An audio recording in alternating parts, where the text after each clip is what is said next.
প্রিয় দর্শক, আমন্ত্রণ জানাচ্ছি ইস্পাহানি চা মির্জাপুর চা মুক্তবাকে। আপনাদের সাথে আছে আমি মুকসিমুল আহসান। আজকে মূলত আমরা দিনের গুরুত্বপূর্ণ বিষয়ের ভেতর থেকে একটি বিষয় সিলেক্ট করেছি, যেটি হচ্ছে অন্তর্বর্তী সরকার কি তত্ত্বাবধায়কের রূপ নেবে। মূলত এই বিষয়টি আলোচনার জন্য যে মূল বিষয়টি সেটি হচ্ছে যে আজকে আমরা দেখেছি যে তত্ত্বাবধায়ক সরকার ব্যবস্থা আবার ফিরিয়ে আনার জন্য যে একটি আপিল করা হয়েছিল, সেই আপিলের শুনানি আজকে অনুষ্ঠিত হয়েছে এবং একই সঙ্গে প্রধান উপদেষ্টা অধ্যাপক ডক্টর মোহাম্মদ ইউনূসের সঙ্গে আজকে বৈঠক করেছেন বিএনপির ৩ জন স্থায়ী কমিটির সদস্য, যেখানে ছিল মির্জা ফখরুল ইসলাম আলমগীর দলের মহাসচিব সহ আরও ২ জন স্থায়ী কমিটির সদস্য।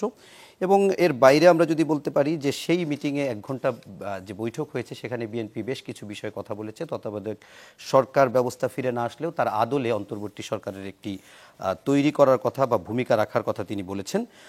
এই কারণেই আজকে আমরা এরকম একটি বিষয় দিয়েছি, অন্তর্বর্তী সরকার কি তত্ত্বাবধায়কের রূপ নেবে।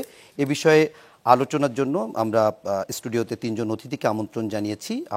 শুরুতেই আমরা একটু তাদের সঙ্গে পরিচিত হব। আমার ঠিক ডানে রয়েছেন আরিফুল ইসলাম আদিব, সিনিয়র যুগ্ম আহ্বায়ক, জাতীয় নাগরিক পার্টি এনসিপি, এবং একই সঙ্গে তিনি রাজনৈতিক লিয়াজো কমিটির প্রধানেরও দায়িত্ব পালন করেন।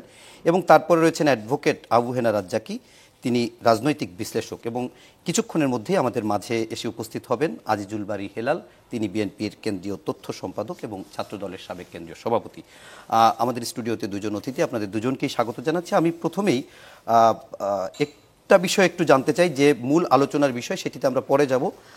তার আগে একটি বিষয় একটু আরিফুল ইসলাম আদিব আপনার কাছে জানতে চাই। গতকাল মিয়া গোলাম পরোয়ার তিনি একটি বক্তব্য দিয়েছেন, যে বক্তব্যটি দীর্ঘ বক্তব্য, আমি আর উল্লেখ না করি, শুধু এতটুকু বলি যে বাবার আগে ছেলেকে হাঁটতে নেই, তাহলে দেশ অন্ধকারে পড়বে, এরকম একটি কথা মির্জা আব্বাস বলেছিলেন অনেক আগে। কিন্তু আবার আমরা গতকালকে শুনলাম যে তিনি বলেছেন যে কেবল তোমাদের জন্ম হয়েছে এবং বাবার সাথে লাগতে এসো না, বা এরকম একটি। তার পরিপ্রেক্ষিতে আপনিও আজকে একটি বক্তব্য দিয়েছেন এবং সেখানে আপনি বলেছেন যে বাবা যদি কেউ থেকে থাকে রাজনীতিতে, তাহলে সেটি এনসিপি বা অভ্যুত্থানের যারা শক্তি তাদেরকে।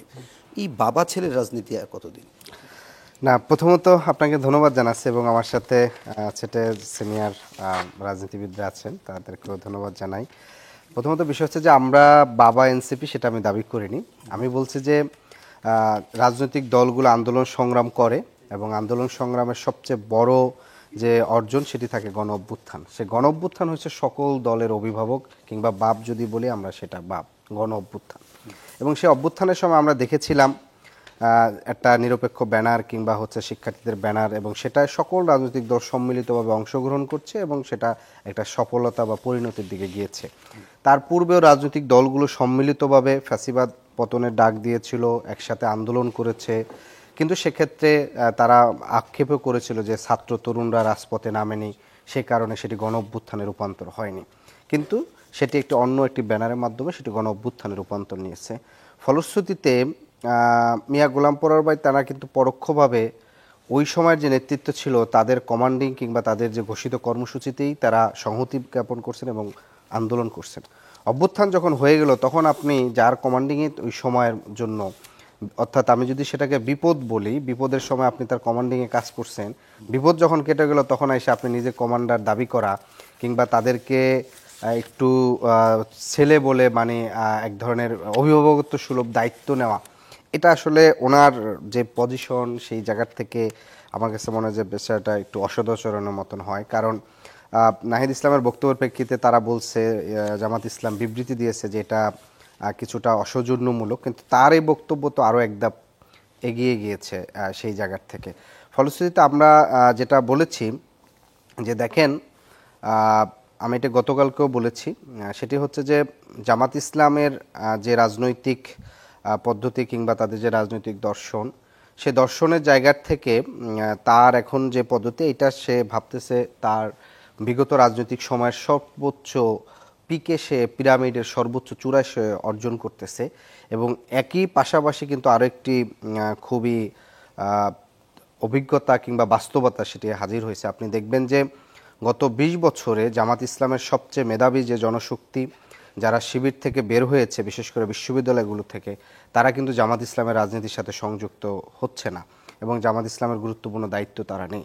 ফলশ্রুতিতে তার নিজের তৈরি করা সন্তানরাই যখন তার নিজের রাজনৈতিক দলের আইডেন্টিটি নিয়ে রাজনীতি করতে অনাগ্রহ প্রকাশ করছে, সেই মোমেন্টে অন্য রাজনৈতিক বড় ইভেন্টের নেতৃত্বকে নিজের সন্তান কিংবা হচ্ছে তাদের বাপ হিসাবে প্রচার করাটা, এটা এক ধরনের তার রাজনীতি প্রাসঙ্গিকতা থাকার এক ধরনের চেষ্টা। আপনি যদি খুব স্পেসিফিকভাবে আমি বলি যে দেখেন লাস্ট 20 বছরে তাদের সেই রাজনৈতিক পদ্ধতি নিয়ে কিন্তু বেশ কয়েকটি দল বের হয়েছে। আমার বাংলাদেশ বের হয়েছে, আপ বাংলাদেশ বের হয়েছে, এবং বিপ্লবী ছাত্র পরিষদ নামে, বিপ্লবী জাতীয় পরিষদ নামে একটি সংগঠন, তারও আলাদা হয়েছে। ইভেন তাদের যে এখন পুরো আইন অঙ্গনের যে নেতৃত্ব দিচ্ছে অ্যাডভোকেট শিশির মনির ভাই, তিনিও তো সেই ছাত্র সংগঠনের সেক্রেটারি থেকে পদত্যাগ করতে বাধ্য হয়েছেন দলীয় এক ধরনের কারণে। ফলশ্রুতিতে তার নিজের যে সন্তান যাদেরকে তৈরি করতেছে তারাই তাদের রাজনৈতিক আইডেন্টিটি। আমি অনেক ক্লিয়ার আপনার কাছে। আরো এই বিষয়গুলো প্রচারণা জাস্ট তার তৃণমূলের নেতৃবৃন্দকে এক ধরনের চাঙা রাখা, তাদেরকে দেখানো যে আমরাই সকল কিছুর অভিভাবকে আছি কিংবা অর্জন করে ফেলছি, সেই জায়গাটা থেকে আমার আমি ক্লিয়ার। আর তারপরেও আপনার প্রশ্ন আমার আরো থেকে যায়, আপনাকে করে রাখি একটু। আমি রাজ্জাকি ভাই একটু পরে আসবো আপনার কাছে, তার আগে একটু বলে নি যে যদি শিবিরের যারা করতো তারা যদি এখন জামাত না করে, তাহলে আপনারাই কি ছড়ায় ছিটে আছেন যেটি বলছিলেন, এবি পার্টি বিভিন্ন দল তারা। আমরা এই প্রশ্নটার উত্তর একটু পরে আসবো, তার আগে আমাদের একজন অতিথি আসছে, আমরা একটু তার সঙ্গে একটু পরিচিত হবো। আমাদের মাঝে ইতিমধ্যে এসে যুক্ত হয়েছে আজিজুল বারী হেলাল, তথ্য সম্পাদক, বাংলাদেশ জাতীয়তাবাদী দল বিএনপি। হেলাল ভাইকে একটু প্রশ্ন একটু করি। হেলাল ভাই, আমরা জানি যে আজকে অন্তর্বর্তী সরকারের প্রধান উপদেষ্টা অধ্যাপক ডক্টর মোহাম্মদ ইউনূসের সঙ্গে বিএনপির 3 সদস্যের প্রতিনিধি দেখা করেছে। সেখানে দলের স্থায়ী কমিটির 2 জন সদস্য আমির খসরু মাহমুদ চৌধুরী এবং সালাউদ্দিন আহমেদ ছিলেন, এবং এই দলের নেতৃত্ব দিয়েছেন মির্জা ফখরুল ইসলাম আলমগীর। মির্জা ফখরুল ইসলাম আলমগীর বেরিয়ে প্রায় 1 ঘন্টা বৈঠক শেষে যে কথাগুলো বলেছেন গণমাধ্যমের সঙ্গে, সেই কথাগুলোকে তিনি বলেছেন যে এমন একটি সরকারটাকে এমন একটি রূপ নিতে হবে, এমন একটি আদলে দিতে হবে যেটি আসলে অনেকটা অনেকটা তত্ত্বাবধায়ক সরকারের ভূমিকা পালন করবে। এটি নিয়ে তিনি আবার একটু ব্যাখ্যাও দিয়েছেন। কেয়ারটেকার গভর্নমেন্ট বলতে আমরা বোঝাই তত্ত্বাবধায়ক সরকার যে ভূমিকা, সেই ভূমিকা তাদের যেতে হবে। সেজন্য প্রথমে যে বিষয়টির প্রয়োজন হবে তা হচ্ছে প্রশাসনকে জনগণের কাছে পুরোপুরি নিরপেক্ষ করে তৈরি করতে হবে। আমার হেলাল ভাই প্রশ্ন, প্রশাসন অন্তর্বর্তী সরকার কি নিরপেক্ষ না? অন্তর্বর্তীকালীন সরকারের ক্যারেক্টার হওয়া উচিত ছিল নিরপেক্ষ, কিন্তু গত 12 মাসের বিভিন্ন চড়াই উতরাই এবং বিভিন্ন তর্ক বিতর্কের ফলে আমরা একটা we are heading towards democracy two hold a free and fair election. এইটা আমাদের একটা অন্তর্বর্তী সরকারের একটা বড় অ্যাচিভমেন্ট ছিল। কিন্তু এইখানে আপনার অন্তর্বর্তীকালীন সরকারের আপনার মেয়াদ নিয়ে কিন্তু একটা প্রশ্ন আছেই, কতদিন মেয়াদ থাকবে। এই প্রশ্ন আমি বহু আগেই তুলেছি, কিন্তু তখন বলা হয়েছে যে নির্বাচন হয়ে গেল, আপনার মেয়াদও শেষ হয়ে গেল, এটা বলা হয়েছে। এখন আর এই প্রশ্ন এখন আপনার বাসি হয়ে গেছে। এখন হচ্ছে যে বর্তমান যে অন্তর্বর্তীকালীন সরকার, তাকে নিরপেক্ষ দেখাতে হবে। তার উপদেষ্টাদের মধ্যে অনেকে আছে আসলে কমপ্লিট নিউট্রালিটি দেখাতে পারছে না। আর সবচেয়ে বড় হলো যে নির্বাচনটা করে হলো আপনার প্রশাসন এবং ল এনফোর্সিং এজেন্সিস, এই দুইটা জায়গায় আপনার যদি এই অন্তর্বর্তীকালীন সরকার কেয়ারটেকার সরকারের মতো, অর্থাৎ তত্ত্বাবধায়ক সরকার যে নিউট্রালিটি দেখায় এবং একটা নির্দিষ্ট সময়ের জন্য আছে, সেই কেয়ারটেকার সরকারের নির্দিষ্ট সময়ের মধ্যে আছে, মেয়াদ তার একটা নির্দিষ্ট সময় থাকে। আমাদের দেশে কনভেনশন হলো 3 মাস। এই নির্বাচনটা যাতে আপনার যে ঘোষিত যে সময় তার মধ্যে যেন অনুষ্ঠিত হয়, এবং সরকারের নিউট্রালিটি, প্রশাসনের নিউট্রালিটি, ল এনফোর্সিং এজেন্সির নিউট্রালিটি যেন থাকে, এইসব বিষয় নিয়ে আমরা আলোচনা করেছি। আলোচনার পর্যায়ে এক পর্যায়ে আমরা বলেছি আপনাকে এখন কেয়ারটেকারের মতো এই কাজটাই করতে হবে। দ্যাট ডাজ নট মিন এই সরকারের নাম কেয়ারটেকার না। এটা আমরা একটা মেটাফোর ধরতে পারেন যে অন্তর্বর্তীকালীন সরকার now you will work as a caretaker government, যে to hold a free and fair elections. এবং এই ফ্রি ফেয়ার ইলেকশনের জন্য যে আমাদের যারা নির্বাচনের সাথে জড়িত, শুধু নির্বাচন কমিশন তো একা জড়িত না, কারণ নির্বাচন কমিশনের ওয়ার্কফোর্স খুবই দুর্বল। এই নির্বাচন কমিশনটা আসলে শক্তিশালী হয় যখন ল এনফোর্সিং এজেন্সিস এবং ব্যুরোক্রেসি তাকে কমপ্লিটলি সাপোর্ট দেয়। তো এই কমপ্লিটলি সাপোর্ট দিতে যায় দেখা যাচ্ছে যে আমাদের এই ব্যুরোক্রেসিতে অতীতের স্বৈরাচাররা এখনও তাদেরকে ওখান থেকে আপনার সরানো হয়নি, তারা সেখানে যে কোনোভাবে রয়ে গেছে। এই আমরা বলেছেন না উপদেষ্টা পরিষদেও নিউট্রালিটির অভাব আছে। এইটা নিয়ে একটু বলেন তো যে আজকে যখন বৈঠক হয় তখন পরিকল্পনা উপদেষ্টা ওয়াহিদুদ্দিন মাহমুদ ছিলেন, আইন উপদেষ্টা আসিফ নজরুল ছিলেন, শিল্প উপদেষ্টা আদিলুর রহমান খান ছিলেন। কিন্তু আবার এটিও বলা হচ্ছে বিএনপির পক্ষ থেকে যে সরকারের ভিতরে যারা দলীয়, আসলে কারা দলীয়? এইটা দেখেন, আমি আপনি এইভাবে কিন্তু মানে কাউকে বিভিন্ন দল থেকে তো আইডেন্টিফাই প্রস্তাব করা করতে হয়েছিল। দলীয় মানে আমরা দেখছি যে নিয়োগ প্রথা, আচ্ছা, যে আপনার কে সচিব হবে, কে মহাপরিচালক হবে, কে ডিসি হবে, এই যে নিয়োগগুলো এরা কিন্তু নির্বাচনের সাথে খুবই খুবই ডাইরেক্ট সম্পৃক্ত। এই নিয়োগগুলো দেখা যাচ্ছে যে আগের সরকারের যারা রয়েছে তাদের সাথে কিন্তু এই জামাতে ইসলামের একটা নেক্সাস কিন্তু হয়েই গেছে, রাজনীতিতে বলেন আর প্রশাসনে বলেন। কিভাবে এটা সম্ভব? এটা আপনার প্রশাসনে বিশেষ করে ল এনফোর্সিং এজেন্সিতে এবং ব্যুরোক্রেসিতে আমি দেখলাম যে, এবং বিভিন্ন ইনস্টিটিউশনে জামাত ইসলামের একটা প্রভাব রয়েছে, যেমন বিশ্ববিদ্যালয়গুলোতে, কলেজ স্কুলের কমিটিগুলোতে ওরা এই জায়গাটা গত 12 মাসে সরকারের সাথে সখ্যতা গড়ে, আপনার মনে আছে এই সরকারকে সংস্কার শেষ না হওয়া পর্যন্ত থাকতে দিতে হবে, 5 বছর থাকতে হবে, সরকারের অনেক গুণগানও গেয়েছে। আমরা যখন নির্বাচন চেয়ে আসছি সরকারের কাছে, এখনো সেই মানে আপনার 8 তারিখে সরকার গঠনের আগের থেকে আমরা নির্বাচন চেয়ে আসছি, তখন তো জামাতে ইসলাম যেভাবে হোক সরকারের সাথে একটা সম্পর্ক করে এই সব জায়গা তাদের নিয়োগগুলো করেছে। কিভাবে নিয়োগ করেছে? শুধু জামাতে ইসলামের লোকজনের না, যারা আগে পতিত ফ্যাসিবাদের ছিল তাদেরকেও তারা কনভিন্স করে নিয়েছে যে আপনাদের রক্ষা কবচ হলো আমি। এইভাবে আমরা দেখেছি যে প্রশাসনে এবং ল এনফোর্সিং এজেন্সিতে জামাতের একটা প্রভাব রয়েছে। এই জন্য আমরা বলছি যে এই প্রশাসনকে পুনর্বিন্যাস করতে হবে। আপনি কেয়ারটেকার সরকারের মতোই এই বর্তমান প্রশাসন রেখে আপনি সুষ্ঠু নির্বাচনটা খুবই দৃঢ় ব্যাপার হয়ে যাবে। এই জন্য আমরা আজকে দেখা করেছিলাম এবং এই প্রশাসন পুনর্বিন্যাসের জন্য, এবং বিশেষ করে সরকার নিউট্রাল কাউকে, আপনি জামাত হোক আর বিএনপি হোক, আবার পতিত আওয়ামী লীগ, তাদেরকেও রেখে দিবেন, তাহলে তো দেখছেন যে গত 12 মাসে কত রকম ডিসির নিয়োগগুলো দেখেন। ডিসি সাহেবের যে কতগুলো নিয়োগ হয়েছে আমরা দেখেছি, তখন সচিবালয়ে কী পরিমাণ পত্রিকায় লেখালেখি উঠছে, বাণিজ্য হয়েছে, অমুক হয়েছে, তমুক হয়েছে। এখন যেহেতু নির্বাচনের দিকে আমরা যাচ্ছি, সুতরাং বর্তমান উপদেষ্টা পরিষদের প্রয়োজন হবে, তাদের চূড়ান্ত নিউট্রালিটি প্রদর্শন করতে হবে, এবং এই সমস্ত প্রশাসনে যারা আছে এখন বিদ্যমান প্রশাসনে গত 1 বছর যারা কাজ করেছে তাদেরকে আপনার এই সোয়াপ করতেই হবে। ক্লিয়ার। আপনার কাছে আরেকটা প্রশ্ন রেখে যাই, পরে আপনি একটু উত্তর দিলে ভালো হবে। আপনি বললেন আমলাতন্ত্রে এবং ল এনফোর্সমেন্ট এজেন্সিতে, অর্থাৎ আইন শৃঙ্খলা বাহিনীতে আপনার জামাতের একটা প্রভাব রয়েছে, আওয়ামী লীগ চলে গেলেও। বিএনপি তো একসময় ক্ষমতায় ছিল 17 বছর বা 20 বছর আগেও। বিএনপির লোকজন বা বিএনপির কি একদম কোনো প্রভাব নেই? যদি একটু পরে সময় করে ব্যাখ্যা দিতে পারেন। আমি একটু আবু হেনা রাজ্জাকি আপনার কাছে একটু যেতে চাই। রাজ্জাকি ভাই, আপনার কাছে প্রশ্নটা বড়। প্রশ্নটা হচ্ছে, আজকে তত্ত্বাবধায়ক সরকারের ব্যবস্থা ফিরিয়ে আনার জন্য আজকে আপিলের শুনানি হয়েছে, এবং এটি হয়তো আর 4-5 কর্মদিবসে আপিলের শুনানি চলবে। তারপরে হয়তো তত্ত্বাবধায়ক সরকারটি একেবারেই আমাদের এখানে ফিরে আসবে। যদি ফিরেই আসে, তাহলে তত্ত্বাবধায়ক সরকারের আদলে কেন অন্তর্বর্তী সরকার করতে হবে? আমরা তত্ত্বাবধায়ক সরকারের দ্বারাই নির্বাচন কেন করব না? বা আইনি জটিলতা কি আছে, যেহেতু আপনি একজন আইনজীবী? ধন্যবাদ আপনাকে এবং আমার 2জন সহ-আলোচক, আর হেলাল ভাই একজন তর্ক করতে করতে এখন বন্ধু হয়ে গেছে, মানে রাগ হইলেও কিছু কইতে পারি না। আর যারা এই দর্শক শ্রোতা, তাদের শুভেচ্ছা। তত্ত্বাবধায়ক সরকার ফেরত এখনো আসে নাই অফিসিয়ালি। যদি ফেরত আসেও এটাকে এক্সিকিউট করতে পারবেন না।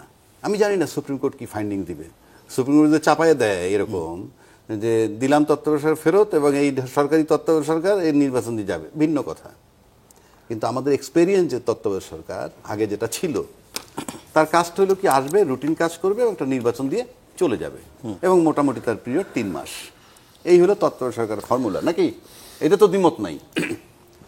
এখন আমার নির্বাচন বাকি কবে? ফেব্রুয়ারিতে। জি, 3-3.5 মাস। Very simple.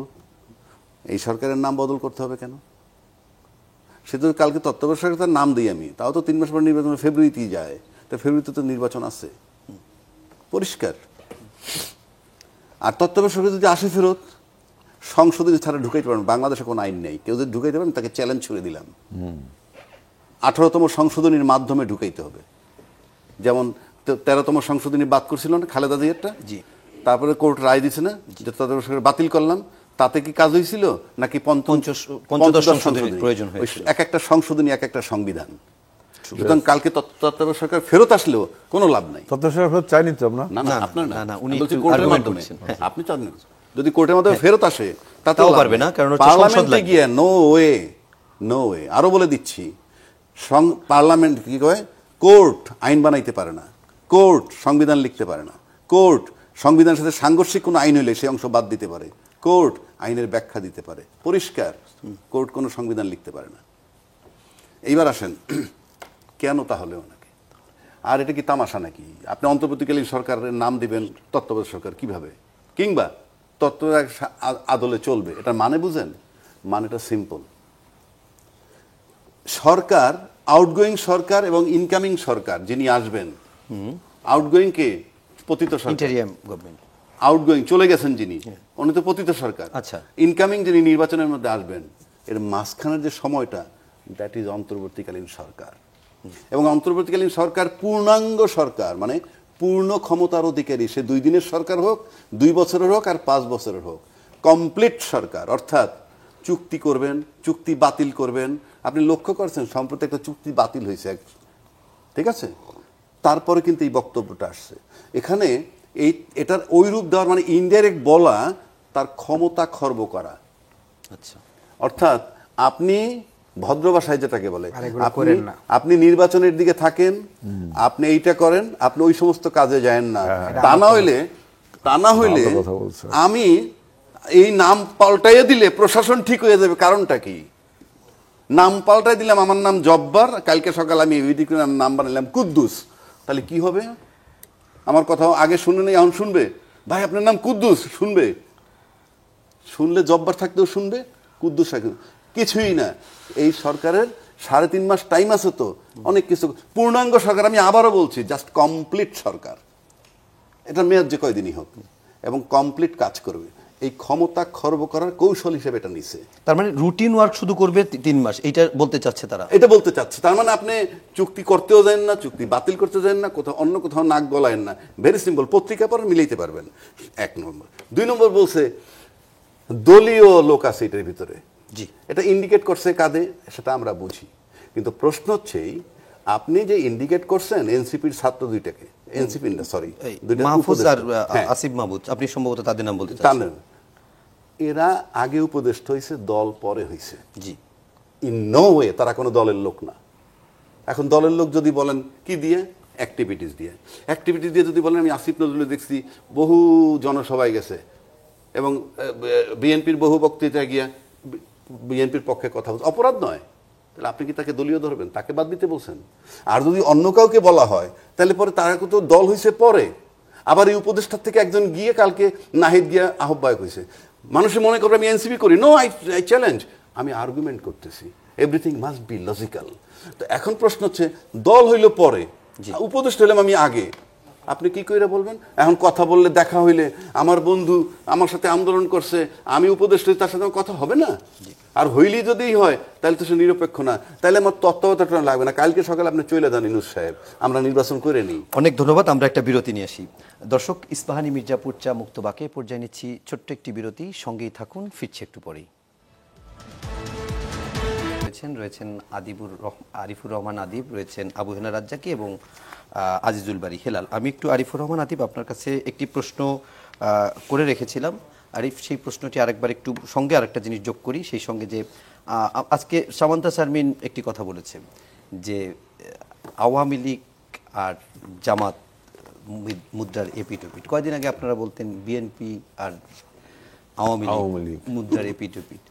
আসলে মানে এই মতগুলো এরকম চেঞ্জ হচ্ছে কেন? মানে কি এখনো ফাইনাল নেগোসিয়েশন হচ্ছে না? এটা নেগোসিয়েশন কিংবা চেঞ্জের বিষয়, মানে নাহিদের পোস্ট সেটাই বলে। অভ্যুত্থান পরবর্তীতে আপনি দেখবেন যে জুলাই সনদকে কেন্দ্র করে আমাদের যে বক্তব্য, এমনকি নাগরিক পার্টি করার আগে আমাদের যে অবস্থানটা ছিল, সেটা কিন্তু একই জায়গায় রিজিট আছে। নাগরিক কমিটি থাকতেই আমরা আমাদের বলেছিলাম যে বাংলাদেশের যে রাজনৈতিক সংকট, এটার সর্বোচ্চ স্থায়ী সমাধানটা হচ্ছে গণপরিষদের মাধ্যমে নতুন সংবিধান। জি।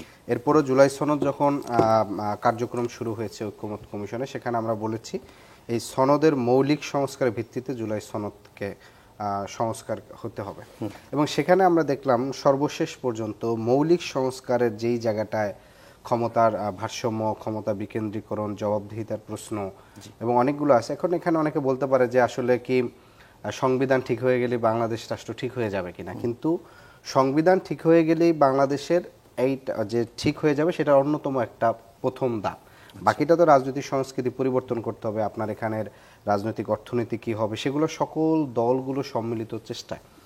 এখন বিষয়টা হচ্ছে যে আপনি দেখেন জামাতের বিষয়ে এই আলাপটা কেন আসে। জামাতের যে বিষয়টি হচ্ছে, জামাতকে আগে ঠিক করতে হবে যে তার যে তিনটি অবস্থান, সে তিনটি অবস্থানে যে কোনো একটি তাকে করতে হবে। তিনটি কি অবস্থা? হয় তাকে রাজনৈতিক সংগঠন হইতে হবে, না হয় তাকে দাওয়া সংগঠন হইতে হবে, আর তার হচ্ছে এই যে গোয়েন্দা সংস্থার যে ভূমিকা থাকে, একই সাথে সে গোয়েন্দা সংস্থার মধ্যে যে ভূমিকা পালন করে, এই তিনটি একসাথে করার ফলে ফুল পলিটিক্যাল ল্যান্ডস্কেপে যেটা হচ্ছে যে প্রত্যেকটা দলের নেতাকর্মীদের ভিতরে, সাধারণ মানুষের ভিতরে নানা ধরনের সংশয় সন্দেহ তৈরি হয়। এই যে ধরেন জামাতের কয়জন আমলা আছে, কিন্তু বিষয়টা হচ্ছে যখন বিএনপি তার জায়গা থেকে কিন্তু সন্দেহ করছে। কেন সন্দেহ হচ্ছে? কোনো আমলার যদি আচরণগত সমস্যা, এ মনে হয় গোপনে গোপনে জামাত করে। এই যে একটা লোক অন্য দল করে গোপনে গোপনে জামাত করতে পারে, কিংবা হচ্ছে জামাতের এজেন্ডা বাস্তবায়ন করতে পারে, সেটা আমলা হোক, পুলিশ হোক, কিংবা অন্য রাজনৈতিক দলের মধ্যে থেকে হোক, এই ভূমিকার কারণে পুরো রাজনৈতিক অঙ্গনে এটা হচ্ছে পরস্পরের প্রতি সন্দেহ হয়। আপনি কেউ বিএনপি করে, কিংবা কেউ হচ্ছে ধরেন আপনার আওয়ামী লীগ করে, কিংবা হচ্ছে এনসিপি করে বা অন্য দল করে, আপনি ডিরেক্ট তার আচরণ কিংবা হচ্ছে প্রকাশ্যে তার ভূমিকাটা বুঝতে পারবেন। বাংলাদেশে ধরেন এখন বিদ্যমান যে দলগুলো আছে, প্রত্যেকটা দলেরই প্রধান যারা, তারা কিন্তু সাবেক বাম সংগঠন করে। একেবারে বিএনপির মহাসচিব, তিনিও ছাত্র ইউনিয়নের ঢাকা বিশ্ববিদ্যালয় শাখার সভাপতি ছিলেন। জামাতের আমির, তিনিও জাসদ ছাত্রলীগ করছেন। এবং অনেকগুলো দলেরই হচ্ছে এই গুরুত্বপূর্ণ ভূমিকা ছিল। উপদেষ্টাদের অনেকেই সেই সময় জাসদ করা এই জায়গা থেকে। কিন্তু দেখেন এই যে সে ছাত্র ইউনিয়ন থেকে বিএনপির সেক্রেটারি হয়েছেন, এটা কিন্তু একবার প্রকাশ্যে দিয়ে হয়েছে। কিন্তু জামাতের ক্ষেত্রে যেটা হয়েছে যে তিনি যে অন্যের মধ্যে যে এই আপনার হচ্ছে যে ইনফিল্ট্রেট করেন, এইটা হচ্ছে যে পুরো রাজনৈতিক অঙ্গনে এই সংশয় সন্দেহটা আরো বেশি তৈরি করে। দ্বিতীয়ত বিষয় হচ্ছে যে সে একই সাথে আপনার যখন দলীয়ভাবে সে যখন ব্যর্থ হয়, তার দলের সিদ্ধান্তটা যখন ব্যর্থ হয়, তিনি সেটা হচ্ছে তার ধর্মীয় দৃষ্টিকোণ থেকে তিনি এটার থেকে নিস্তার পাইতে চান। দলের লিডারশিপের যে ব্যর্থতা, সেটার জন্য কোনো ধরনের জবাবদিহিতার মধ্যে আসে না। বলেন যে এটা আল্লাহর ইচ্ছা হয়ে গেছে, আমরা আল্লাহর জন্য করেছি, সেই জায়গা থেকে আপনি মনে করেন এই যে এখন যেসব বক্তারা জামাতে সরাসরি নমিনেশন পেয়েছে, সে কিন্তু ওয়াজ করতে যায়, দাওয়ার কাজ করতে যায়, কোরআন হাদিসের ব্যাখ্যা করে মানুষকে ইসলামের পথে আসে, কিন্তু একই সাথে সে এক দুইটা বক্তব্য জামাতের পক্ষে দিয়ে দিচ্ছে। এখন আপনি একই সাথে ধর্মীয় কাজ করবেন, আবার সেটাকে পলিটিক্যালি হচ্ছে আপনার পার্টির দিকে মুভ করানো, এবং আপনি বয়ান দিবেন যে হচ্ছে আমার ভোট দেওয়া ইমানি দায়িত্ব, এবং সেই ইমানি দায়িত্ব আপনি যদি জামাতের প্রতি না করেন তাহলে আপনার ইমান থাকবে না। ফলে এই যে মানুষকে পরিপূর্ণভাবে হচ্ছে একটা তাকে হচ্ছে দ্বিধার মধ্যে ফেলে দেয় যে তোমার হচ্ছে ইমান থাকবে কিনা। মানুষ তো হচ্ছে ধর্মের প্রতি দিন শেষে সবাই তো সারেন্ডার করে, ধর্মের প্রতি তার একটা জায়গা থাকে। তো এই জায়গার থেকে হচ্ছে মূলত আপনার তিনটা ভূমিকার কারণে মূলত এই প্রশ্নগুলো হাজির হয়েছে রাজনৈতিকভাবে, এবং একই সাথে তার এই রাজনৈতিক অবস্থানগুলো নিয়ে অনেকে কনফিউশন আসছে। আদিব, আপনার কাছে একটু এইটা নিয়ে প্রশ্ন করি। সেটি হচ্ছে আপনি বললেন যে জামাত একদিকে রাজনৈতিক অ্যাক্টিভিটিস করে, সংগঠনের কাজ করে, আর একদিক দিয়ে দাওয়ার কাজ করে, আর একদিক দিয়ে গোয়েন্দা। এখান থেকে তার সরে আসতে হবে, তার রাজনীতি অন্যভাবে করতে হবে। আপনি বলার কি, আপনার রাজনীতি কিভাবে সেটা আপনি করবেন? জামাতের রাজনীতি আওয়ামী লীগ যেমন বিএনপির রাজনীতি ঠিক করে দিত, আপনারাও কি জামাতের রাজনীতি ঠিক? না, আমরা জামাতের রাজনীতি ঠিক করে দিব না, কিন্তু এখানের রাজনৈতিক যে প্রেক্ষাপট, গোয়েন্দাগিরি করা তো কোনো কৌশল হতে পারে রাজনৈতিক না, এটা রাজনৈতিক কৌশল না, এটা হচ্ছে কূটকৌশল। আপনি দেখেন আমাদের এখানকার রাজনৈতিক ভাবে যেটা মানে হচ্ছে আপনার দূরত্বমি করে, কিংবা হচ্ছে আপনার রাজনৈতিক অভিজ্ঞতা বলে, রাজনীতির শেষ কথা বলে না, এগুলো আসলে বলে যেটা হয় কি জনগণকে বোকা বানানো কিংবা জনগণকে ধোঁকা দেওয়া। ফলে এই যে রাজনৈতিক পুরনো সংস্কৃতি, যেটাকে আপনারা হচ্ছে ধরেন অনেক অভিজ্ঞতার ছলে কিংবা হচ্ছে নানাভাবে বলে, যেমন সে এখন যে আন্দোলনটা করতেছে যে ধরেন ফুল পিয়ারের, সে নিজেও কিন্তু এই আন্দোলনের প্রতি স্যাটিসফাইড না। তাহলে এই যে ধরেন একটা মেকি আন্দোলনে সে ঢুকে গেল, এবং ঢুকে জামাত তো এটা ধারে, এটা সবাই জানে, যদি জামাত বলে যে আমি পিয়ার ছাড়া নির্বাচনে যাব না, এটা সে চাইলে পিআর আদায় করে নিতে পারবে বা সেই পরিস্থিতি বা শক্তি তার আছে, কিন্তু সে তো সেই সর্বোচ্চ শক্তি দেয়া করছে না। তার মানে কি সে জনগণকে দেখাচ্ছে যে দেখো আমি আন্দোলন করতেছি, কিন্তু সে আবার কিন্তু নেগোসিয়েশনের জন্য হচ্ছে দরজা খোলা আছে। ফলশ্রুতিতে আপনি যেটা আন্দোলন করবেন আন্দোলনের মতন করে, কিন্তু তার এই জায়গা থেকে এক্সিট পয়েন্টটা কি হবে, ফলশ্রুতিতে সে কিন্তু এখন নানা ধরনের অবস্থানটা তার কিন্তু বারবার পরিবর্তন করতে হচ্ছে। সেই জায়গাটাই আসলে মূলত এই আচ্ছা, সন্দেহগুলো তৈরি পিয়ার নিয়ে যেহেতু বললেন, একটা প্রশ্ন রেখেই যে আপনি পরে এসে উত্তর দিবেন, সেটি হচ্ছে যে আপনারা বলছেন জামাতের এই পিয়ারের ব্যাপারটা, জামাত আমি যতটুকু জানি 2 কক্ষেই পিয়ার চেয়েছে, আপনারা শুধুমাত্র উচ্চ কক্ষে চেয়েছেন। এছাড়া জুলাই মানে সনদ নিয়ে জামাতের সাথে আপনার কোন জায়গায় দ্বিমত আছে একটু বলবেন, পরে শুনবো। আবু হেনা রাজ্জাকি ভাই, আপনার কাছে একটু, আপনি রাজনৈতিক বিশ্লেষকও বটে, আগে বলেছিলাম আইনজীবী, এখন একটু বলি যে এই যে বিএনপি, জামাত এবং এনসিপির ত্রিভুজ, কি বলবো এটা, বিরহ বা মানে কখনো এর সঙ্গে এ কখনো, এটার কারণটা কি আসলে? শোনেন, রাজনীতিতে সমীকরণ বারবার চেঞ্জ হয়। রাজনীতির থিওরি হইল যে কানায় চায় চোখ, আমি যাব ক্ষমতায়। এটা হলো বাংলাদেশের রাজনীতির কথা বলতেছি। আর যদি আমার মতো একটা সহজ সরল লোক হয় রাজনীতি মানে কি, আমি রাজনীতি করতেছি, কেন করতেছি, এই যে আমি বলতেছি, আমার বক্তব্য রাখতেছি, সারা দেশের কেউ যদি আমার 2টা শব্দ রিসিভ করে, দ্যাট ইজ মাই পলিটিক্স। আর পাওয়ার পলিটিক্স কিন্তু কোনো রাজনীতি নয়, ওটা হলো পাওয়ারে যাওয়া। আপনার পাওয়ারে যাইতে হবে কেন? আপনার কাজ যদি আরেকজন দিয়ে করাইতে পারেন, আপনার যাওয়ার কামটা কি? কিন্তু এখন যদি মনে করেন আপনার টাকাটা আপনার গিয়ে রোজগার করতে হবে, তাহলে আপনার পাওয়ারে যাইতে হবে, সেটা ভিন্ন কথা। এই যে আপনি সামন্ত বললো, সামন্তর কথাই তো সামন্তা, যে আওয়ামী লীগ আর জামাত মুদ্রার একটা এপিটোপিট, মানে আতাত হতে পারে, বিষয়টা এরকম। আপনি যদি দেখেন বাংলাদেশে কিন্তু দীর্ঘদিন আমরা দেখছি দ্বিদলীয় শাসন। দ্বিদলীয় শাসন মানে আওয়ামী লীগ অথবা বিএনপি, একজন ক্ষমতায় একজন অপোজিশনে। এই আওয়ামী লীগ বিএনপির দ্বিদলীয় শাসনের মধ্যে সবচেয়ে দুর্গন্ধযুক্ত যে পার্টিরা রাজাকার, তাকে কিন্তু তারা সবাই ব্যবহার করছে, এবং ওই সময় কিন্তু সে বার্গেনিং ফ্যাক্টর, ডিসাইডিং ফ্যাক্টর হয় ওই যখন দুই দল সব নির্বাচনে। তা আজকে যখন বিএনপি আর জামাত আছে, তাহলে ডিসাইডিং ফ্যাক্টর কে হবে? এনসিপিকে আমি ধরলাম না, এনসিপি নতুন পার্টি, এখন ডিসাইডিং ফ্যাক্টর কে? আওয়ামী লীগ নিষিদ্ধ, তার ভোটারের ভোট তো নিষিদ্ধ নয়, কথাটা বোঝার চেষ্টা করেন। 1 নম্বর, ভোটারের ভোট নিষিদ্ধ নয়, সুতরাং আজকে আওয়ামী লীগ ডিসাইডিং ফ্যাক্টর। এখন আওয়ামী লীগ কোন দিক যাবে? এখন আসেন, আওয়ামী লীগ কিন্তু এইটা চাইবে না যে 2/3 মেজরিটি নিয়ে একটা লম্বা সময় কেউ ক্ষমতায় থাকুক, কারণ উনি 15-16 বছর থাইকে উনি কী করছেন এটা উনি জানেন। সুতরাং এখন যদি অন্য কেউ আবার সুযোগ পায় যে টানা এরকম 2/3 মেজরিটি নিয়ে 2-3টা টার্ম থাকে, তাহলে তার রাজনীতি আস্থা করে নিক্ষেপ হবে তার দলের।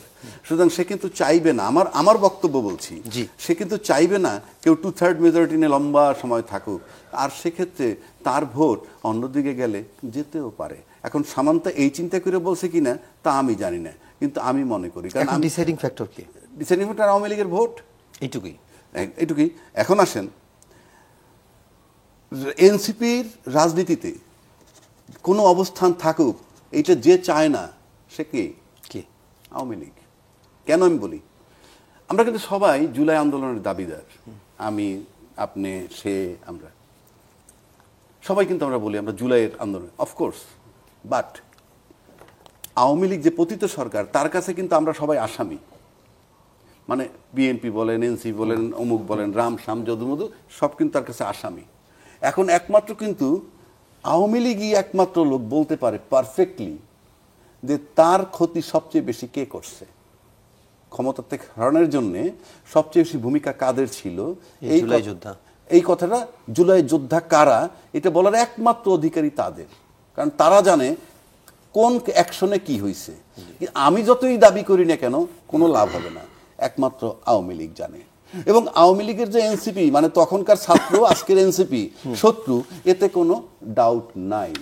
এখন সে কখনোই চাইবে না যে এনসিপির মতো লোকের একটা অবস্থান হোক। সেদিক থেকেও যদি গোপনে আত্মাত করে থাকে, তলে তলে মেট্রিক পাস করে থাকে, জামাতের যদি বুঝায় আওয়ামী লীগ, বুঝাইতে পারে, আর সেক্ষেত্রে এটাকে চূড়ান্ত করার জন্য দরকার নাই আমার এনসিপি, সেই ডায়লগ দিতেই পারে, বাবার আগে ছেলের হাঁটতে নেই, বলতেই পারে। কারণ সে যদি গুড আন্ডারস্ট্যান্ডিং হয়ে থাকে, জামাত আর কিছু না হোক, আওয়ামী লীগের ভোট পাইলে কোনো সন্দেহ নাই যে একটা শক্ত বিরোধী দল হবে। তো পার্লামেন্টের শক্ত বিরোধী দল, আর বাইরে শিক্ষা জগৎ তার শিবিরের মাধ্যমে, তাহলে তো একাকার। সুতরাং সরকারের উপরে বল প্রয়োগ করা তার জন্য সহজ হবে, এবং এই ফলাফল যাবে আওয়ামী লীগের পক্ষে। কারণ আওয়ামী লীগ চায় না কোনো পোক্ত সরকার আসুক এবং তার মতো 15 বছর থাকুক। ওকে, আমরা একটা ব্যাপারে একটু হেলাল ভাই আপনার একটু মত চাই।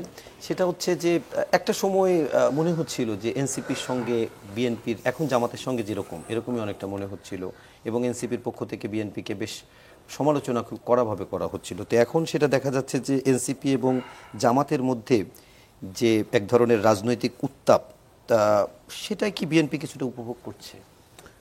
না না, বিএনপি তো শোনেন, এই সমস্ত বিশেষ করে জামাত তো প্রথম সারির কোনো রাজনৈতিক দল না। এখন তো হয়ে গেছে নাকি? হ্যাঁ, এখন হয়েছে। এখন সে ফার্স্ট ডিভিশনে খেলতে চায়, এতদিন ছিল পাইনিয়ার লিগে।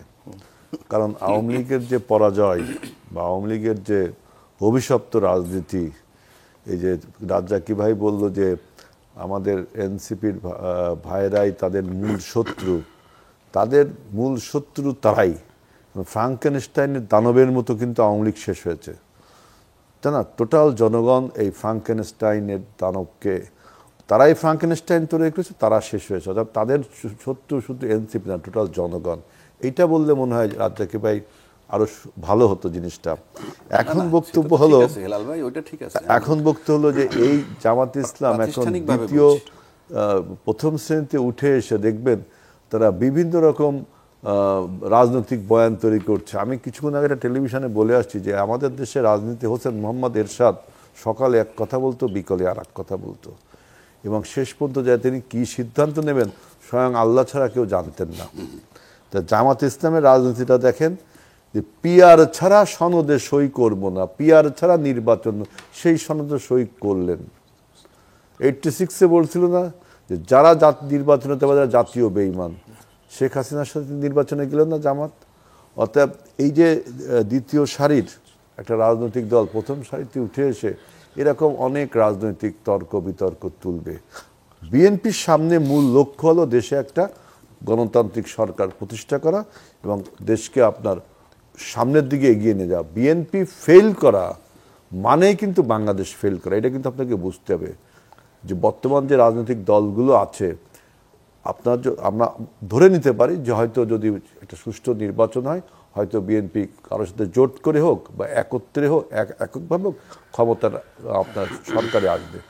সেই সরকার যদি ফেল করে তাহলে বাংলাদেশ ফেল করলো না।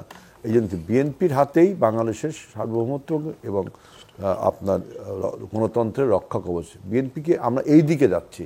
এনসিপি কি বললো, জামাত কি বললো, এদের নিয়ে আমরা বলছি ঐক্যের একটা সরকার গঠন করব। এখন আপনি বলছেন, প্রথমে আমার একটা প্রশ্ন করেছিলেন যে প্রশাসনে জামাতের এত স্যাচুরেশন হয়েছে, আপনারা কি করছেন? আমি এই জায়গায় একটু কথা বলতে চাই। আপনারা যে একটা মোসাদ, ইসরায়েলি গোয়েন্দা সংস্থা, ওদের উপরে একটা বই আমি পড়েছিলাম, Mossad the greatest mission of the Israeli secret service.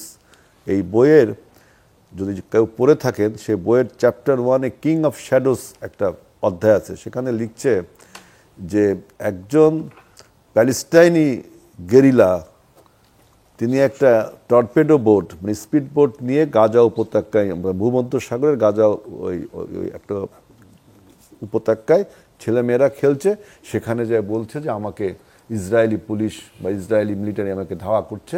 এরকম 4-5 জন আপনার প্যালেস্টাইনি গেরিলা, তাদেরকে ওই প্যালেস্টাইনি ছেলেরা খেলছে, তাকে এক জায়গায় লুকিয়ে রাখছে। কিছুক্ষণ পর দেখলেন হ্যাঁ একটা ইসরায়েলি টর্পেডো বোট আসছে, এখানে এরকম এই প্যালেস্টাইনিরা আসছে। তো বাচ্চারা যেহেতু প্যালেস্টাইনের লোক, ওরা বলছেন না। পরে দেখা গেছে ওই যে লোকগুলো বাচ্চাদের কাছে আশ্রয় নিছে, ওরাই আসলে ইসরায়েলি গেরিলা ছিল, বুঝছেন? ওরা এই প্যালেস্টাইনের ভিতরে ঢুকে আপনার ওইখানে যারা প্যালেস্টাইনি যোদ্ধা ছিল তাদেরকে সব গ্রেফতার করে। বিভিন্ন এই চ্যাপ্টারটা, যে কিং অফ শ্যাডোজ চ্যাপ্টারটা পড়লে দেখবে এই জামাতে ইসলাম এমন গুপ্ত রাজনীতি করেছে যে মাও সেতুং বলতো যে আপনার বিপ্লবীদেরকে পানির মধ্যে মিশে থাকতে হবে। মাও সেতুং এর এই থিওরিও ফেল করেছে জামাতের এই গুপ্ত রাজনীতির কাছে। আপনি দেখেন যে 17 বছর আমরা সবাই আন্দোলন করেছি এই ফ্যাসিবাদের বিরুদ্ধে, আর 17 বছর এই জামাতের বিভিন্ন নেতা কর্মীরা বিশেষ করে তাদের একটা সেক্টর আন্দোলন করেছে, আর একটা অংশ কেউ ছাত্রলীগের ভিতরে, কেউ আওয়ামী লীগের ভিতরে, প্রশাসনে কেউ আওয়ামী লীগের ভিতরে, আপনার গুপ্তভাবে থেকে গেছে। ঢাকা বিশ্ববিদ্যালয়ের ডাকসু নির্বাচনে তার একটা বড় প্রমাণ, রাকসুতে তার একটা বড় প্রমাণ, চাকসুতে তার একটা প্রমাণ। এতদিন করতো ছাত্রলীগ, 5ই আগস্টের পরে সব ছাত্র শিবির। এলাকাগুলোতে আমি দেখলাম যে এতদিন লোকটা আওয়ামী লীগ করতো, এখন নাকি সে করে জামাত, অরিজিনাল নাকি সে জামাত। মানে এইভাবে গুপ্তভাবে তারা 17 বছর এই কাজগুলো করেছে। প্রশাসনেও ঠিক একই অবস্থা করেছে। কিন্তু বিএনপি কি করেছে? বিএনপি হলো প্রথমে ফ্যাসিবাদের বিরুদ্ধে জনমত গড়ে তুলেছে। 17 বছর আমরা কত রকম আন্দোলন করেছি, রোড মার্চ থেকে শুরু করে, মানুষের মধ্যে লিফলেট বিতরণ থেকে শুরু করে, আপনার বড় বড় প্রোগ্রাম করার শুরু থেকে সহিংস প্রোগ্রাম, কত কিছু করতে হয়েছে। জামাত কিন্তু ঠান্ডা মাথায় প্রশাসন আওয়ামী লীগের কাঁধে ভর করে আপনার সব জায়গা থেকে গেছে। এই সুযোগটা তারা, এই কাজটা তারা করেছে। এই জন্য বলছি যে দেখেন, আপনার এই যে পরোয়ার ভাই একটা কথা বলছে, দেখলাম আমি খুলনায়, যে বাপের আগে যেও না, বাপের আগে হাইটো না। এটা একটা কি কথা বলছে এনসিপি কে। তো এইটা নতুন দল রাজনীতিতে এনসিপি এই বক্তব্যটা এনসিপির জন্য আমি সরি টু সে ওদের জন্য বৈধ। কারণ আমি প্রথমেই যখন এনসিপি তৈরি হয় তখনই বলছি এই দলটা যদি একটা ইন্ডিপেন্ডেন্ট রাজনৈতিক দল হয়ে উঠতো, বাংলাদেশের গণতন্ত্রের জন্য ভালো হইতো। কিন্তু সেখানেও তখনও বলছি যে আস্তে আস্তে আমি দেখছি এরা জামাত ইসলামের ভাবশিষ্যে পরিণত হয়েছে, বুঝছেন, ভাবশিষ্যে পরিণত হয়েছে। এখন আমি বলছি যে পরোয়ার ভাই যেটা বলেছে যে তাদের জন্ম দেওয়া নাকি এনসিপি, তাইলে আমাদের বুঝতে, আমরা যে বলতাম যে এনসিপি আর জামাত যে একে অপরের সাথে নেক্সাস আছে, পরোয়ার ভাই সেটা কিন্তু আজকে হাটে হাড়ি ভেঙে দিল যে আমরা তোমাদের থেকে জন্ম দিয়েছি। তো পরোয়ার ভাই কথাটা ভুল বলছে। কারণ কি, এই উপমহাদেশে সবচেয়ে পুরনো দল হলো আপনার কংগ্রেস, তাই না? কংগ্রেসের পরে আছে মুসলিম লীগ আর হিন্দু মহাসভা, তারপরে আসছে আওয়ামী লীগ। এখন কেউ যদি বলে এই আগের দলগুলো আওয়ামী লীগ এত বাসাবাড়ি করে না, তোমাদের আমি জন্ম দিয়েছি, তাহলে হবে? আওয়ামী লীগের পরে এসছে জাসদ, জাসদের পরে আমাদের জন্ম, আমাদের পরে জাতীয় পার্টির জন্ম। এইটাই পলিটিক্যাল বিবর্তন, এইভাবেই হয়। অর্থাৎ পরোয়ার ভাই যদি 1941 সালে তাদের জন্ম বা 40-50 সালের দিকে একটা জন্ম, সেই রাজনৈতিক ধর্মীয় এই রাজনৈতিক দলটি যদি এখন বলে যে এনসিপিকে আমরা জন্ম দিয়েছি বা আমাদের হাতেই তারা তৈরি হয়েছে, এই কথাটা আমরা তখন ধরে নেব যে বলতাম যে তাদের সাথে একটা নেক্সাস আছে। ওই যে জামাত যে বিভিন্নভাবে গুপ্তভাবে বিভিন্ন জায়গায় ঢুকে যায়, পরোয়ার ভাই সেটাই প্রমাণ করলো যে এনসিপি আর জামাতের মধ্যে। কিন্তু এখন সামান্তার এই বক্তব্যটা কিন্তু খুবই তাৎপর্যপূর্ণ এবং সত্য কথা যে আওয়ামী লীগ এবং জামাত মুদ্রার এপিট ওপিট। 86-এ কি আপনার এই কাজটা করছে না আওয়ামী লীগ আর জামাত? আপনার 96-এ এই কাজটা করছে না আওয়ামী লীগ আর জামাত? 96-এ 71 সালে আওয়ামী লীগ আপনার মুক্তিযুদ্ধের চেতনাকে বিক্রি করছে, আপনার ওই কলকাতায় যে যুদ্ধ করেছে। আর জামাত 71 সালে এই স্বাধীনতা যুদ্ধের বিরোধিতা করছে। একদল স্বাধীনতা যুদ্ধে শরণার্থী মুক্তিযুদ্ধ হয়েছে, আর একদল স্বাধীনতা যুদ্ধের বিরোধিতা করেছে। অর্থাৎ মুদ্রার এপিটোপিটিত হলো। অর্থাৎ সামান্তার এই কথাটা কিন্তু ঠিক। তবে আমার দৃঢ় বিশ্বাস আওয়ামী লীগ এখন যারা আওয়ামী লীগ করেন, যদিও আওয়ামী লীগ আপনার দলীয়ভাবে নিষিদ্ধ বা এইসব বিষয় আছে, জামাতের এই পাতা ফাঁদে, জামাত যে আওয়ামী লীগের ভোটটাকে, আপনি কিছুক্ষণ আগে রাজ্জাকি ভাইকে বলছেন না, ওই ভোটটা কিন্তু জামাতে আওয়ামী লীগের ভোটটা ট্রাম্প কার্ডে, ডিসাইডিং ফ্যাক্টর ট্রাম্প কার্ডে পরিণত আছে। কে ওই স্পেনের টেক্কাটা নিবে? ওই ট্রাম্প কার্ডটা নিবে। জামাত কি করছে দেখেন, টেলিভিশন পত্রপত্রিকা এসে বলছে আওয়ামী লীগকে নিষিদ্ধ করতে হবে, আওয়ামী লীগকে ব্যান করতে হবে। কিন্তু তারা যখন তৃণমূল পর্যায়ে সম্মেলন করেন, জামাতে তো তৃণমূল পর্যায়ে সম্মেলন হয় না, ওদের অন্ধকার ঘরে বসে একটা আসর বসে, সেখান থেকে ঘোষণা করে যে অমুক থানার প্রেসিডেন্ট অমুক, অমুক থানার প্রেসিডেন্ট অমুক।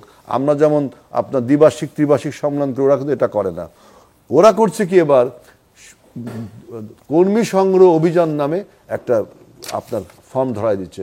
সেখানে আওয়ামী লীগ, জামাত, জাতীয় পার্টি যে হন, আপনি সমাজের চোর বাটপার যায় সবাই মেম্বার হতে পারবেন।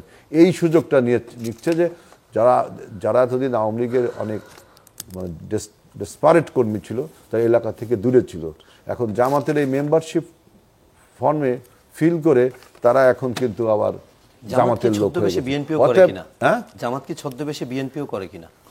এইটা আপনি কিন্তু খারাপ কিছু বলেননি, মানে এত ছদ্মবেশ আপনার মাও সেতুন পর্যন্ত লজ্জা পেত যে এই যে বিপ্লবী পলিটিক্স, গুপ্ত পলিটিক্স তো উনি এই অঞ্চলে এই দক্ষিণ এশিয়া অঞ্চলে চালু করেন। এবং আমি তো মোসাদের একটা কাহিনী বললাম, না, ওই কাহিনীর পরে আমার প্রশ্ন জাগছে এরকম জায়গায় যে আপনি যেটি আওয়ামী এখন লীগের কথা আমাদের বলছিলেন, এখন যে ধানের শীষ সারাদিন স্লোগান দিয়ে ভোটটা যে দাঁড়িপাল্লায় দেয় কিনা। এরকম হতে এরকম ওদের যে ব্রেন, ওরা যেভাবে মানে মানুষকে ব্রেন ওয়াশ করে, আপনাকে একটা আমার এরপর আর বলতে দিয়ে না, আর সময় নেই আমাদের, শেষ আমাকে করবো। বলতে আমি এই গত এক সপ্তাহ এলাকায় ছিলাম। আমাকে এলাকার একজন কর্মী বলে যে তার বউয়ের কাছে 4 জন মহিলা গেছে, যাই বলছে যে ভাবি আগামী নির্বাচনে ভোট দেবেন কাকে? ওই ভাবি বলছে আমার জামাই যেহেতু ধানের শীষের লোক, আমি ধানের শীষে ভোট দেবো। নাউজুবিল্লাহ নাউজুবিল্লাহ, আপনার জন্য তো দোজক কনফার্ম। তখন ওই ভাবি বুদ্ধি করে বলে, আচ্ছা কোন মার্কায় ভোট দিলে বলেন তো জান্নাত পাওয়া যাবে? বলছে কেন দাঁড়িপাল্লা? চিন্তা করেন কিভাবে ব্রেন ওয়াশ করছে গ্রামের মানে মানে আপনার সহজ সরল মানুষকে। তো এর বিরুদ্ধে তো আপনাকে যদি সেইভাবে পলিটিক্সটা না করেন, তাহলে তো গ্রামের সহজ সরল মানুষকে এভাবে আপনার রিলিজন দিয়ে এক্সপ্লয়েট করা হবে। ওকে হেলাল ভাই, আমরা একদম শেষের দিকেই চলে আসছি। আর জামাত নিয়ে অনেক কথা বলছেন, কিন্তু আসলে জামাতের কেউ এখানে নাই, সুতরাং উত্তর এইভাবে আমরা হয়তো পাবো না। আমরা একটু, আরিফ আপনি 1 মিনিট একটা প্রশ্নের উত্তর দেবেন, তারপরে আর 1 মিনিট আরো 2টা প্রশ্ন আছে। প্রথমটা হচ্ছে যে কি এমন হলো, আমরা তো দেখি যে জুলাই সনদে শুধু পিআরের জায়গায় নিম্নকক্ষে আর উচ্চকক্ষ ছাড়া জামাত আর এনসিপি অনেকটা কাছাকাছি জায়গায়, অনেকগুলো দল বিএনপি ছাড়া। না, এখানের বিষয় যেটা হয়েছে যে দেখেন, এনসিপির যখন রাজনৈতিক আস্তে আস্তে তার পথ চলা শুরু হয়, বিএনপি এবং জামাত যেহেতু তাদের একটা বড় এস্টাবলিশমেন্ট আছে, মিডিয়া এস্টাবলিশমেন্ট থেকে শুরু করে বড় একটা সংগঠিত বাহিনী আছে, তারা দুই দলই এনসিপিকে তাদের মতন করে লেভেল দেওয়ার চেষ্টা করছে। বিএনপি সবসময় বলতো এনসিপি জামাত এইভাবে, জামাতের যারা অ্যাক্টিভিস্ট আছে তারা বলতো যে এনসিপি হচ্ছে বাম হয়ে যাচ্ছে, এনসিপি ইসলামের বাইরে চলে যাচ্ছে, এই ধরনের সবসময় এটা চলছে। মূল কথা হচ্ছে এনসিপি এখানকার পুরো এস্টাবলিশমেন্ট পরিবর্তনে যে মৌলিক স্ট্রাকচার জায়গায় পরিবর্তনটা চেয়েছিল, সেই পরিবর্তনটার জায়গায় দিন শেষে বিএনপি এবং জামাত তারা কিন্তু কম্প্রোমাইজ করছে দুই দলই, এবং দুটি দলই হচ্ছে জুলাই সনদকে মূলত তাদের নেক্সট পাওয়ারে যাওয়ার নেগোসিয়েশন টুল হিসেবে মূলত ব্যবহার করছে। এবং আপনি দেখবেন ফলে একেবারে ঐক্যমত কমিশন প্রথম থেকে শুরু করে তাদের দাবিগুলো আস্তে আস্তে ধারাবাহিকভাবে উপরে উঠতো, আবার ধারাবাহিকভাবে ছাড়তো, এবং এটাকে তারা বলতো কি বাহিরে এসে যে আমরা 20টা দাবি করছি, 10টা ছাড়ছি, আমরা অনেক বেশি ছেড়ে দিয়েছি। এইটা হচ্ছে যে তাদের, এটাকে তারা রাজনৈতিক অভিজ্ঞতার জায়গা থেকে বলতে অভিজ্ঞতা, কিন্তু আমাদের খুব স্পেসিফিক যে দাবিগুলো ছিল আমরা সেটা প্রথম থেকে শেষ পর্যন্ত আছে। এখন সেই জায়গায় তারা বলছে যে এনসিপি খুব রিজিড, এনসিপি অ্যারোগেন্স দেখাচ্ছে, কিন্তু আমাদের তো এখানে রাজনীতিতে তারা যেটাকে অভিজ্ঞতা বলে প্রচার করে, এটা তো আসলে দিন শেষে জনগণকে এক ধরনের প্রতারণার মধ্যে ফেলে দেওয়া। তো সেই জায়গাটা থেকে আপনি সর্বশেষ জুলাই সনদের স্বাক্ষর থেকে আগের তাদের বক্তব্যগুলো, সেটা তো বাড়ি আমার বাড়ি মনে পড়ে বলছেন না যে সেই দুই দলের জায়গাটা শীর্ষ থেকে। নেতা থেকে এরকম কাউন্টার কখনো আমরা পাইনি। বিএনপির সাথে এনসিপির পাইছি, কিন্তু জামাতের সাথে একটা না, এখানে আমাদের জায়গা থেকে যেটা হয়েছে কি, মিডিয়ার আপনাদের যে বিষয়টি বক্তব্যগুলো আপনারা জাস্ট ফেসবুক ফ্যান ফলোয়ার দেখে মূলত তাদেরটাই দলীয় বক্তব্য নেন। ঐক্যমত কমিশনে যখন প্রথমে গেছে এই বক্তব্য আমার আরো 2 থেকে 3 মাস বা আমাদের অনেকেই দিয়েছেন, কিন্তু সেটা ওইভাবে হচ্ছে আপনাদের জায়গার থেকে গুরুত্ব দেওয়া হয়নি। ওকে, আরেকটা ব্যাপার একটু আপনি আমাকে যদি বলতেন, আমরা আজকে দেখেছি যে একটি সংবাদে নিউজও হয়েছে যে চিটাগাংয়ে আওয়ামী লীগের অফিসে দখল করছে এখন এনসিপি, মানে এটা কারণ কি? আপনারা কি এই রাজনীতি চাচ্ছেন? না, এখানে দখলের বিষয়ে আপনি যেটি বলছেন, আমি কিছুক্ষণ আগে আমার নিউজটা এসেছে যে সম্ভবত চট্টগ্রামের কোন একটা নির্দিষ্ট বিল্ডিং আছে যেখানে অধিকাংশ রাজনৈতিক দলেরই এরকম অফিসগুলো আছে। তো ফলশ্রুতিতে এখানের বিষয় যেটি আমাদের একজন সমন্বয়কের নামও আসে, আমাদের দল থেকে এখনো বিস্তারিত জিনিসটা জানা হয়নি, তাদের সাথে আলোচনা করে বিষয়টি বিস্তারিত জানা হবে। তবে দখলের ক্ষেত্রে এখানে 2টি বিষয়, একটি বিষয় হচ্ছে যে আওয়ামী লীগের সারা বাংলাদেশে যতগুলো রাজনৈতিক কার্যক্রম চালানোর জন্য যে সম্পত্তিগুলো আছে, এটা আপনি দেখবেন বিএনপির স্থায়ী কমিটি গয়েশ্বর ভাই বলছেন অধিকাংশ সম্পত্তি রাজনৈতিকভাবে যেগুলো পড়েছিলেন দখল করা। ফলশ্রুতিতে এই অফিস যদি ওইরকম দখলকৃত হয় তাহলে সেটা রাষ্ট্রের উচিত, রাষ্ট্রের এখন সেই দখল রাষ্ট্রের নিয়ন্ত্রণে নিয়ে নেওয়া, কারণ সরাসরি দলীয়ভাবে না, দলীয়ভাবে এটা নেওয়া উচিত না। মানে আপনি যদি উদাহরণ দেন, আমাদের পুরো লাস্ট 10 মান্থে এই আমাদের পথ চলায় 2টো জায়গায় শুধু এই সমস্যাটা হয়েছে, এক আজকের এই চট্টগ্রাম 2 নম্বর যেটি হয়েছে ভোলায় একটা উপজেলা পর্যায়ে হবে, শুধুমাত্র এই দুটি হয়েছে। যেহেতু পুরো স্পটলাইট জাতির প্রত্যাশা এনসিপি বক্সার বৈষম্যের উপরে, তার ফলে এইটাকে বেশি দেখা যায়। আরেকটা বিষয় জাস্ট বলি যে দেখেন আপনি জামাতের একটা প্রোপাগান্ডা ছিল যে 158 জন, আচ্ছা, আমরা জামাতের আজকে না যাই, শুধু জামাত অনেক না, সারাক্ষণ মধ্যে জামাত নিয়ে আলোচনা আছে। 102 জন সমন্বয়ক শিবিরের এই প্রচারণাটা তারা করাইছে। আপনি দেখবেন বৈষম্যের অনেক জায়গায় নেতৃত্ব সাবেক ছাত্রদল ছিল, শিবির ছিল, ছাত্র ইউনিয়ন সবগুলো ছিল, কিন্তু এই বৈষম্যের ব্যানারে যখন কোনো একটা অকারেন্স ঘটে তখন এটা সেটা কি শুধু ছিল বড় না? আকারে না, অবশ্যই ছিল। হ্যাঁ, তাহলে আপনি সেই অপরাধের দায়টা বৈষম্যর যখন কেউ অপরাধ করে সেই দায়টা আপনি বিএনপির কাঁধেও নেন, শিবিরের কাঁধেও নেন, সবার কাঁধে নেন। ওকে, এই একদম জায়গাটা শেষ আছি আমরা 1 মিনিটে। আবু হেনা রাজ্জাকি ভাই, আপনার কাছে যে জিনিসটা শুনতে চাই যে আপনার এত কিছুর পরে মনে হচ্ছে কি আমরা সময় মতো নির্বাচনের পথে হাঁটছি কিনা? আমার ব্যক্তিগতভাবে সন্দেহ হচ্ছে, কারণ আপনার নির্বাচনী যে ট্রেনটা রওনা দিচ্ছে সেই ট্রেনটার সাথে শুধু নির্বাচন নিয়ে রওনা দেয় নাই, সে নিয়ে গেছে যাইতেছে পিয়ার পদ্ধতি নিয়ে, লেভেল প্লেইং ফিল্ড নিয়ে, ওই এনসিপির শাপলা নিয়ে, তারপরে জুলাই সনদ নিয়ে, গণভোট নিয়ে, এত কিছু নিয়ে আপনি রওনা দিচ্ছেন। সুতরাং এগুলো সব ফালাইয়া থুয়ে তারপরে বিচার সংস্কার সব ফালাইয়া থুয়ে শুধু নির্বাচনের জন্য যাইতে হবে। অর্থাৎ আপনি রওনা দিন এক জায়গায়, আমি পা ধরে টানছি, পা ছুটে তো হাত ধরে টানি, হাত ছুটে চুল ধরে টানি। সো এটি নির্বাচন পর্যন্ত যাওয়ার পথটা মসৃণ নয়। অনেক ধন্যবাদ আবু হেনা রাজ্জাকি, আজিজুল বারী হেলাল এবং আরিফুল ইসলাম আদিব, এবং দর্শক সেই সাথে আপনাদেরকেও ধন্যবাদ জানাচ্ছি এতক্ষণ ধরে কষ্ট করে রাত জেগে অনুষ্ঠান দেখার জন্য। সবাই ভালো থাকবেন, সুস্থ থাকবেন, শুভরাত্রি।